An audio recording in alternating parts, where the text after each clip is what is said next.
Learn the most empowering hiring techniques. Land the most desirable talent.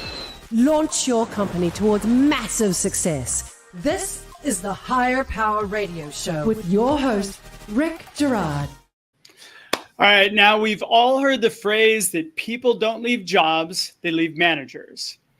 Now, this truth is supported by data from Gallop, which 75% of over 1 million workers surveyed left because of their bosses, not the work or the company. So how do we combat this? First, let's train our managers. Second, let's do a better job of hiring people who will align with the values of the company and the manager, setting both parties up for success and ensuring the company's forward momentum. I'm Rick Girard, and welcome to the Higher Power Radio Show. We help entrepreneurs and executives win the strongest people by sharing insights from top-performing rebel entrepreneurs, game changers, and industry leaders like our guest today, Mr. Phillip Thune. He's the CEO of Adthena.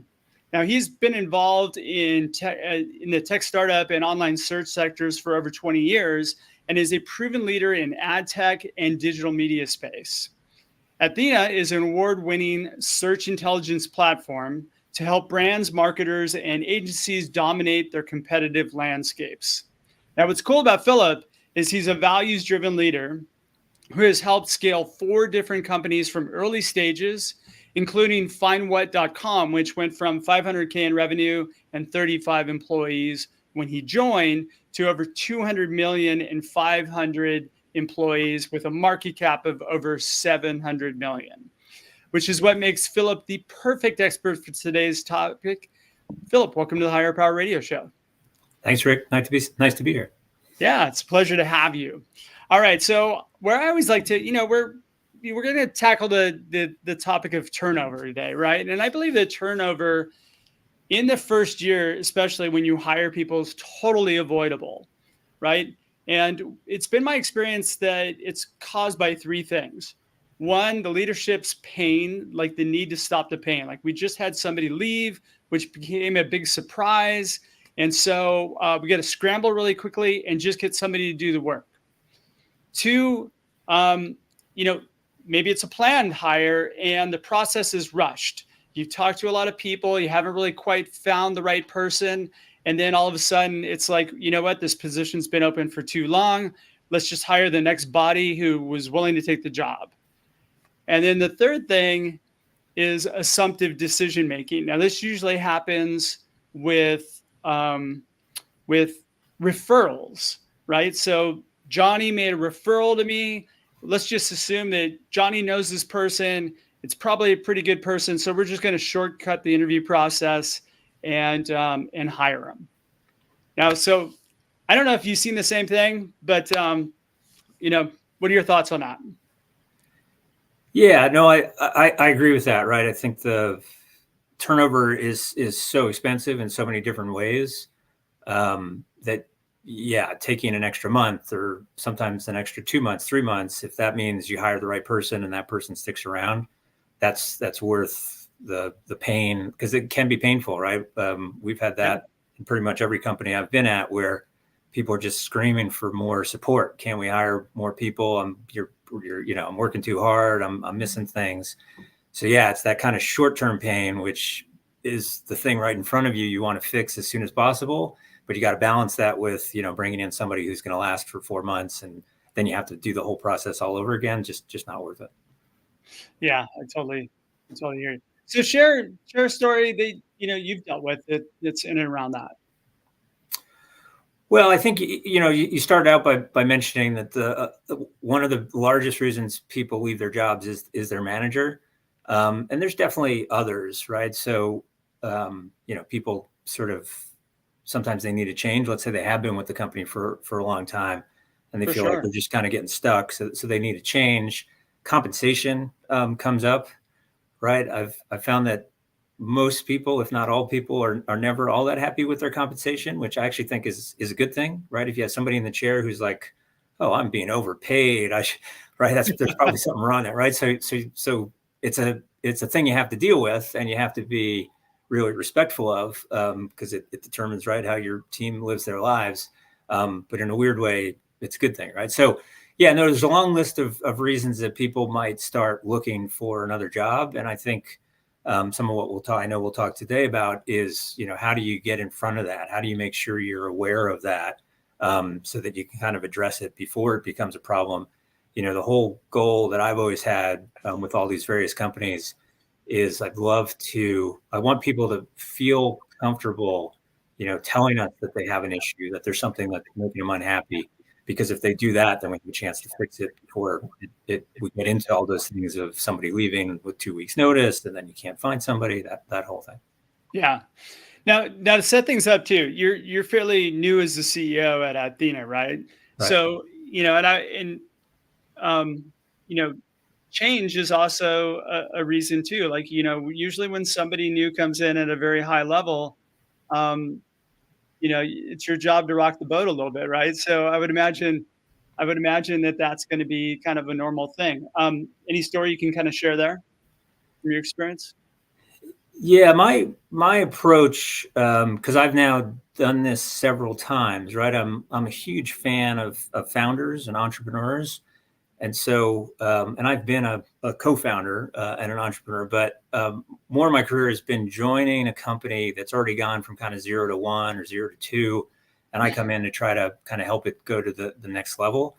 And so my approach there is, day one, first few months even, is actually don't try to change anything right away. And Adthena was an interesting example. They do a lot of things that I had never done before. I don't know if people on the who listen in know about OKRs and that whole kind of framework of trying to move a company forward. I had done things similar, but I'd never used that vocabulary. There was a certain style of meetings and cadence of meetings, both at the executive level and at other levels.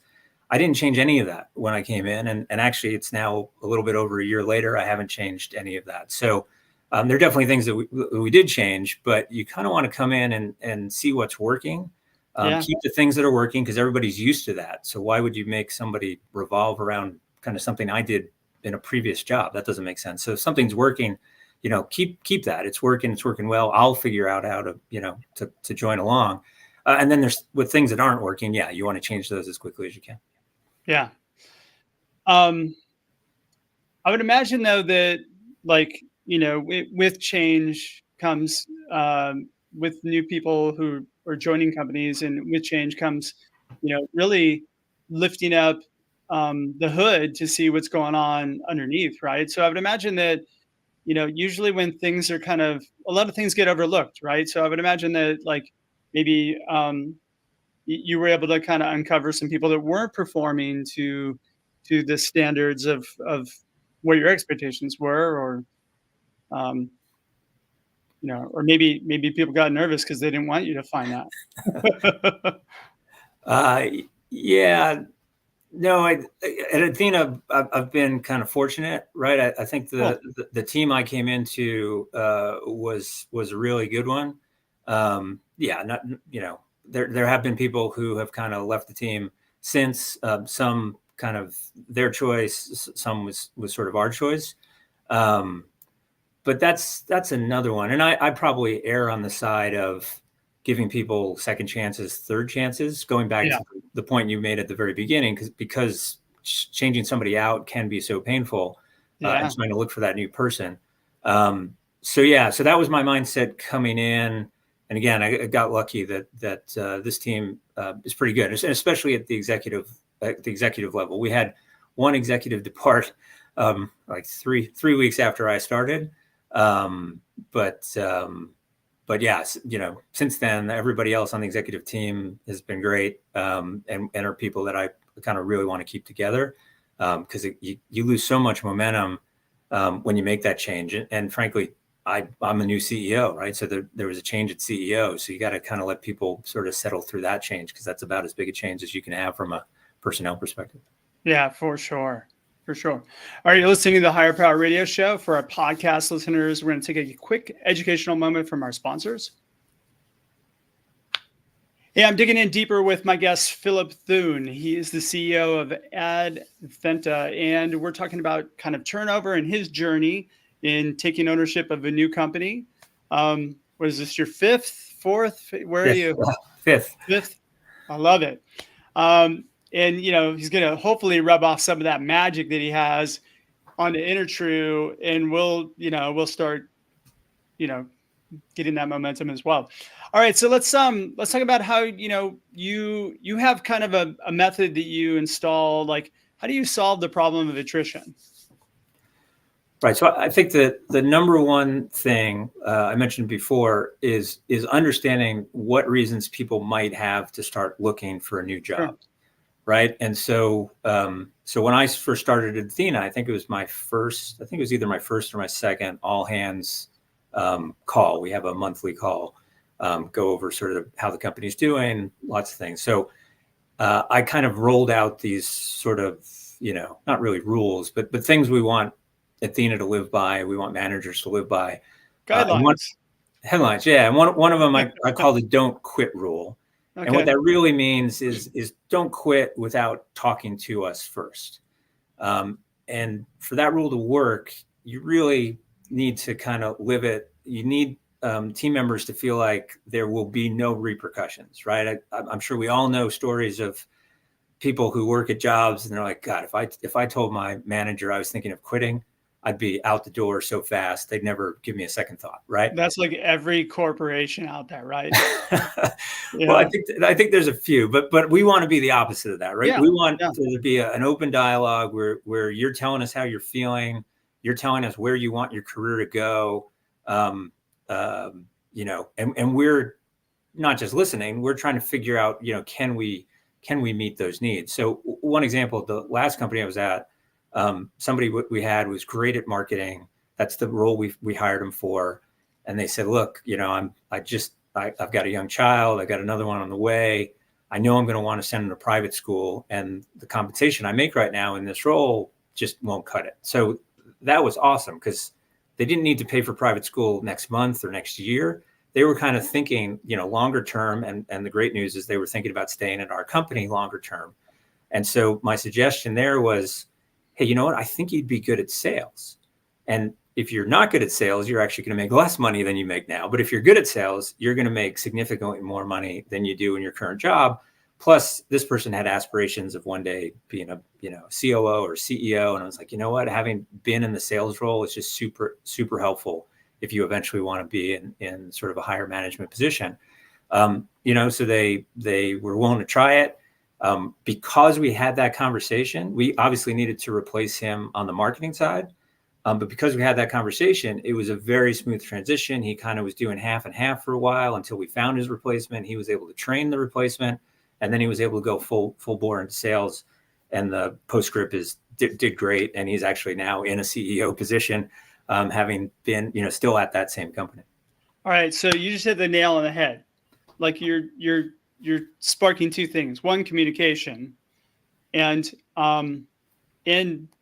being open to hearing these things, right? And I find that most managers, and this is what I was hitting on at the very top when I started talking about people quit their managers. Most managers take it personal and They get angry about it. And then, why wouldn't you be? I don't understand why you wouldn't be happy. Yes, it's an oh shit moment, but at the same time, like, if you're planning for this attrition, hey, can you give me X amount of time? What can we do to get your position filled and have you trained up on them? A transition phase rather than, okay, complete your work and leave. I think when that happens, you're just missing out on a lot of really good things that could happen. Right. No, and imagine we didn't have that rule, and imagine I had treated that conversation differently. I was like, you know what, we need you to be the marketing person. Yeah, I'm sorry, marketing can only pay so much. That's all we have. right? Within days, I guarantee that person would have been out looking for other jobs, right? They might not have even thought of the sales avenue, but they would have probably looked for higher paying marketing jobs, right? Because you're not addressing this major need that they said they have. And the great thing was that they, gave us so much time to kind of work through it. So yeah, no, I think it is a communication, open communication is the key. I'm one of those people who loves feedback. So we have anonymous questions, we have employee satisfaction surveys. We have as many different ways as we can come up with where if you have a problem, you can feel like you can voice it, even if you don't want anybody to know it's you. But ideally with your direct manager should know what your career aspirations are, know where you want to go, and sort of be working with how that can happen either at the company I'm at, or this is key. This is a big part of that don't quit rule. Or as the promise is, look, if we can't get you what you want at this company, we will do everything we can to help you get it at the next company. We'll scour our network to find openings that might fit. We'll write you letters of recommendation. We'll be available for any reference checks. Like, there is no downside, right? Either we're going to solve the problem and you're going to stay here and you're going to be happy, or we're going to sort of smoothly find, again, you're never going to get like fired the next day. We're going to figure out some transition plan for you to have some time to go find the next thing that's outside. And I've had this case, right, where Adthena is a company with about 20 million in revenue. We're still startup-ish, but we've been around for 12 years, right? It's not like you're not going to learn how to raise venture capital financing and sort of hire your first few team members at Adthena. So if that's your dream, if your dream is to be an entrepreneur and you want to start a startup, that's a career path I can't offer you at Adthena. But if you tell us that, we can start to expose you to certain things. And again, I've done this. I had a call earlier today with somebody who said that. They're like, hey, I want to know about this stuff. So I had half an hour. All we did was talk about kind of how it works and how I've done it in the past, just sort of preparing somebody so that we can make that smooth transition when they feel like the time is right. So this is what you call your Sherpa plan, right? Yeah. So the don't quit rule is don't quit without talking to us first. And what our people team did, and they were working on this actually before I started, is what we call Sherpa plans. So a Sherpa plan is a meeting once or twice a year between a manager and somebody on their team. It's a structured conversation trying to understand what somebody's career aspirations are, but it's also about developing a ladder and a path within Adthena in every department. So we actually have a slide that if you're in the customer team, and you're sort of team leader, what the next step is. What the step is after that. What the step is after that. And we have a track for somebody who wants to be a manager, and we have a track for somebody who wants to be an individual contributor. So if somebody's like, I like what I do, I don't want to manage people, that's not where I want to go. Well, you still want to be able to progress your career. You still want to be able to progress within your department. So we make it super clear what those positions are. They all have titles, and we have a list of, hey, this is what we need to see from somebody who's going to fill that position. So you already know 2-3 steps down the line the skills that you should be building if that's where you want your career to go. See, this is perfect because we talk a lot about kind of attrition these days, right? The people that you're keeping there staying because you're providing them a growth path. And you're saying, hey, look, we've got that.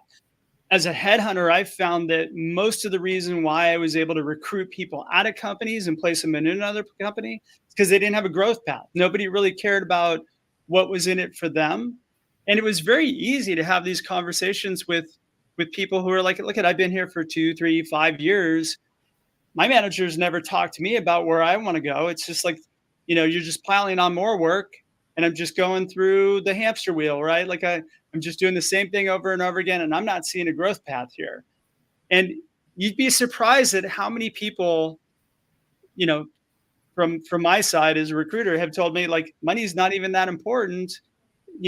Growth is more important, or being with a really strong team in which I can communicate. Like money has always been the last reason why people want to leave, right?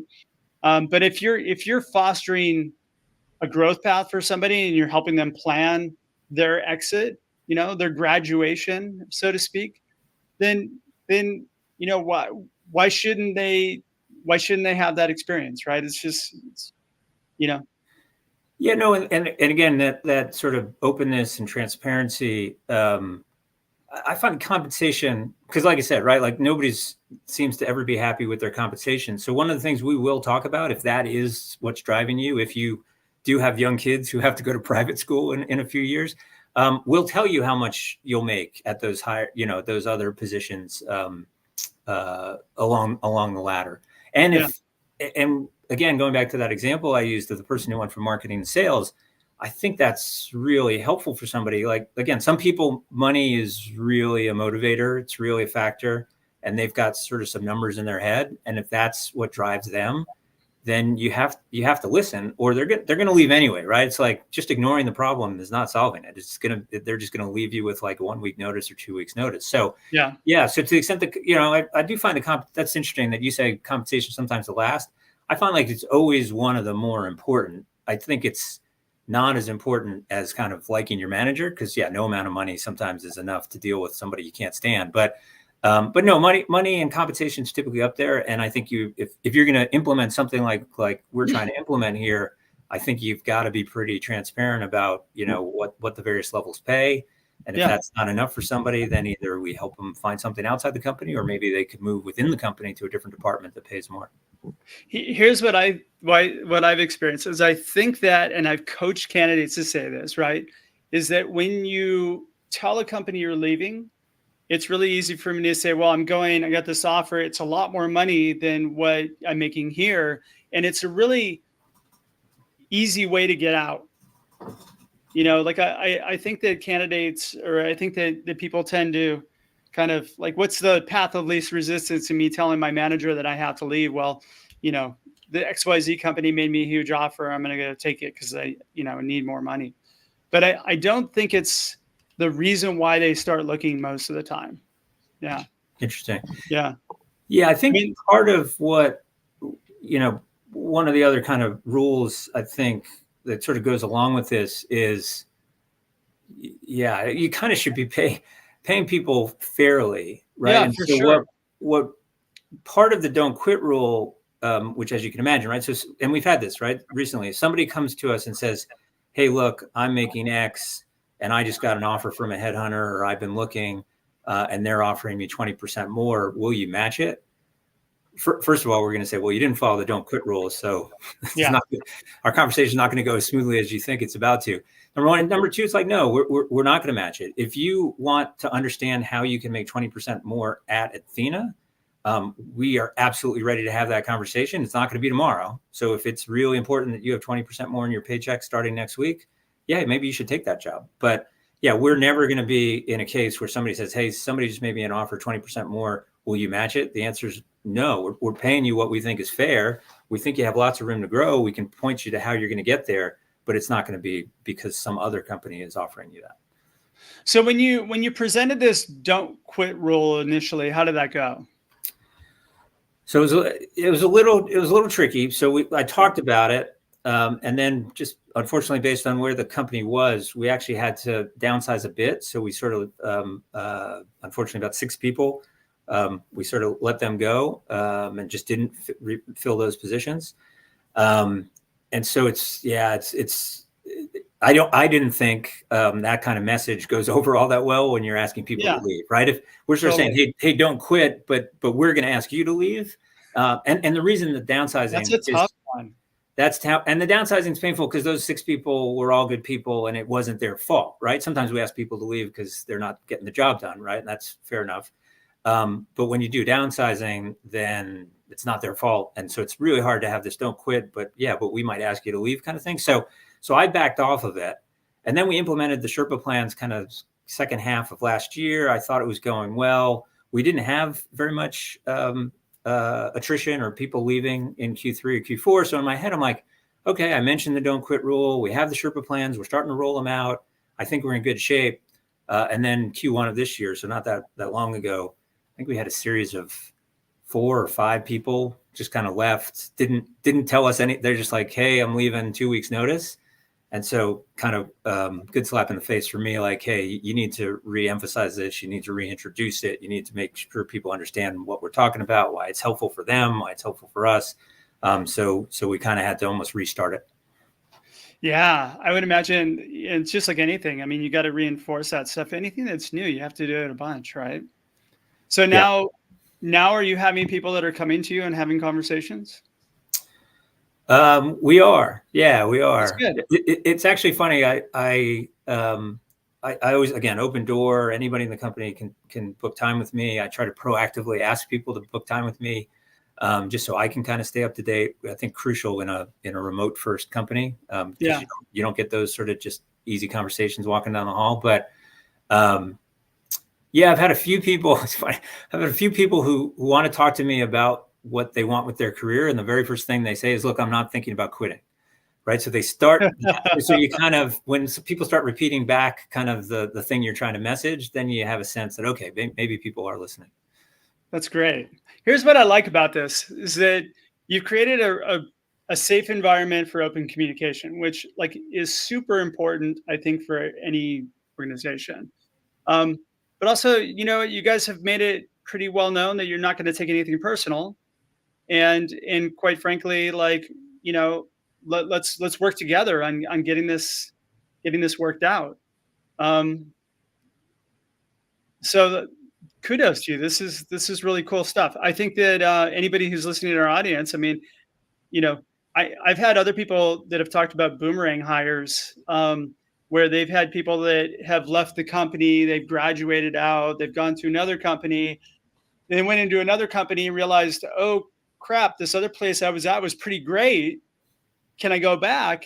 And they might spend a year or two at another company, but then they come back to this company and another role opens up or they move into a different role, and it becomes a very easy kind of reintroduction and welcome back to the family sort of thing, right? So great for Yeah, you. right. And I think Athena's had that in the past. Ideally, somehow you can make that transition. We had somebody who was there in the pretty early days, was on the customer team, dealing with customer service kind of stuff, but told us, and this was again way before me, way before the don't quit rule or the Sherpa plan. So it's good that the kind of this was happening in Adthena before we made it formal. But she was on the customer team. She kind of wanted to be a data scientist. So our tech team kind of started mentoring her, telling her about like classes she should be taking, things she should be looking at. And today she's on our data science team. Like those transitions should be possible if you're listening without somebody having to go, leave the company for 2 or 3 years. But obviously that happens too. People leave and then come back. That's great. All right, shoot. So we're getting pretty close on time, Philip. What would be 2 or 3 key takeaways you can give the audience that can plug into the business today? I think the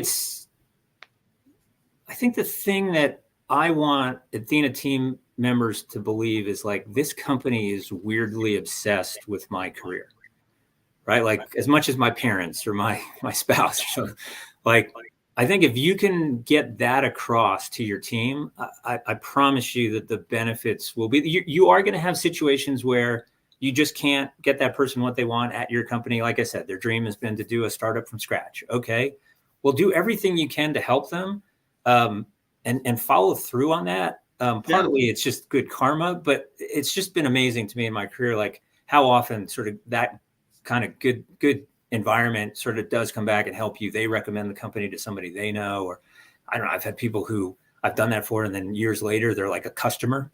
Like I reach out and I was like, hey, I just joined this Adthena company. I think you might be a good customer of ours. And I'm like, oh, great. Because that experience, 10 years ago was so good and I kind of helped them or the team helped them, they're happy to help us or consider it. So yeah, I think that's the number one kind of takeaway is I think if you can create your company as a place that is weirdly obsessive about the career growth of your team, it's going to make a lot of things better. I love that. Philip, thanks so much for your time investment today. And I want to welcome you to the Higher Power Radio community. Now, what would be the best way in which members of the audience can reach you or find you? Yeah, be happy if people want to reach out. I think the best way is just reach out on LinkedIn. I think I'm the only Phillip Thune on LinkedIn. I'm certainly the only Phillip Thune at Adthena on LinkedIn. Very cool. And you have a podcast as well, right? I did. I used to be a competitor of yours, but yeah, that was at my last company. No competitors. We're all colleagues. I'm all about co-opetition, right?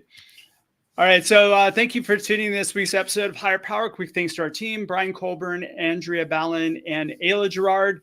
Please subscribe, review, and share this podcast. We're listening. We welcome your feedback on a weekly basis. After all, this show's for you.